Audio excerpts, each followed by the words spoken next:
Евангелле паводле Яна. Езус сказаў сваім вучням: «Я сапраўдная вінаградная лаза, а Айцец мой вінаградар. Кожную галінку ува мне, якая не прыносіць плоду, ён адразае, і кожную, якая дае плод, ён ачышчае, каб давала яшчэ больш пладоў. Вы ўжо чыстыя, дзякуючы слову, якое я сказаў вам.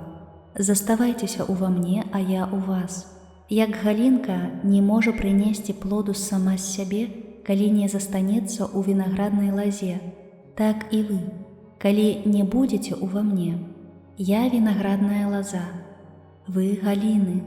Хто застаецца ўва мне, а я ў ім, той прыносіць багаты плён, бо без мяне нічога не можаце зрабіць. Хто не застаецца ўва мне, будзе выкінуты вон, як галіна, і засохне. Іх збіраюць і кідаюць у агонь, і яны згараюць.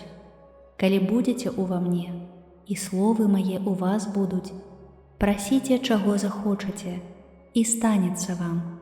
Гэтым будзе услаўлены Айцец мой, калі вы прынясеце багаты плён і станеце маімі вучнямі».